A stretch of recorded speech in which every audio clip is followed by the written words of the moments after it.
Hi and welcome back to excelwebscraper.com. In this video I'm going to show you how to pull product details off from eBay.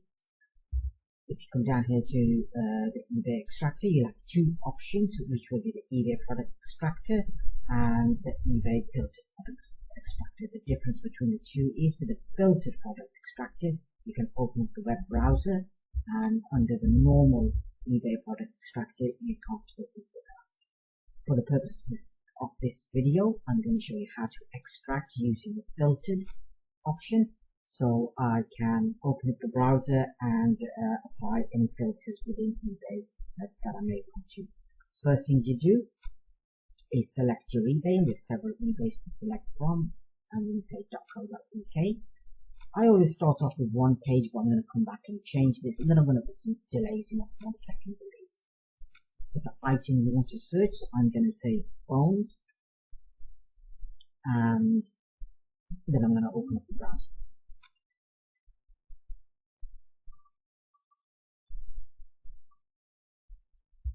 So here I typed in phones, and that's what it's putting for me, and I can, under the filtered search, I can have a look at the browser. I'm just going to accept the cookies.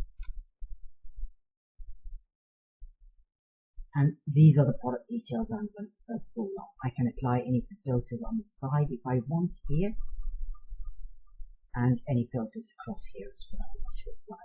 And you can do that under the filtered search, but under the normal product search you can't. Well, for the purposes of this video, I'm not going to do this. You can also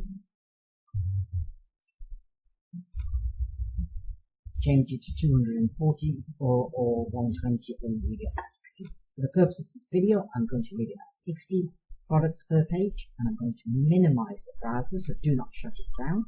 So the browser is still open here at the bottom. Okay, and it's minimized, and I'm going to come back and I'm going to change it to 2 pages. I'll just come back to it, and then I'm just going to hit search.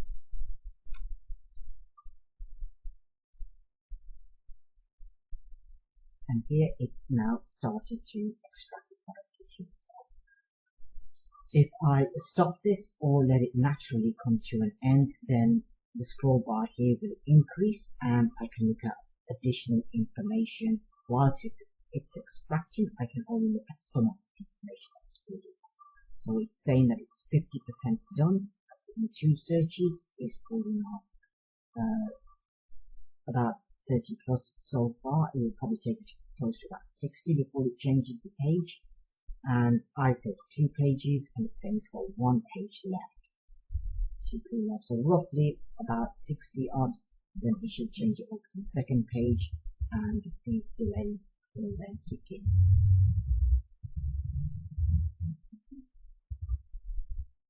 It might slightly go over the 60, which it has, because it's not always 100% accurate. Okay, now the delays have kicked in, so it stopped for a bit, and then it will change the page. Okay, so it's changed that to 0, and it's extracting again the information, okay, from the second page. For the purpose of this video, I'm just going to stop this. Let's just have a look that it has navigated to page 2. Here we are on page 2. And for the purpose of this video, I'm just going to stop it here. Okay. Let's just do it. And now the scroll bar has expanded, and I can look at the additional information that's pulled off. So I'll scroll to the top, and then that's the additional information that's also pulled off as well. And it pulls up for you the product URL, the title, the current price, the item's condition, the former price, the discount, the sold or watches if it's on auction, and if there's been a bid. So here there's been 1 bid, the time left, when the auction ends, product location. So here this product's in China. That doesn't state here where the product is, the shipping, and the seller's refusals. It will state if they're premium sellers or top eBay. And that's the information that it pulls off for you. Under the normal product search, you can't open the browser. Under the filtered search, you can. Once the process comes to an end, or I stop it, then the browser here, you can see it's now shut down. If I want to put additional information here at the bottom, okay, in my next search, I then need to uncheck this. Okay, if I don't, I leave it checked. When I do a search, it will then start from the top. If I want to export this to Excel, I just need to click on here and it will create, and it says it's created a copy to my desktop. Just okay, and that's pretty much how you extract product details from Excel using Excel Web Scraper from eBay. In the next video, I will show you how to pull the sellers URLs, so the sellers of these products here, how to pull their URLs off, and then from those URLs, how to pull off their details or their email addresses. This pretty much concludes today's video on how to pull products off from eBay. Thank you for watching and hope to see you soon on Excel Web Scraper.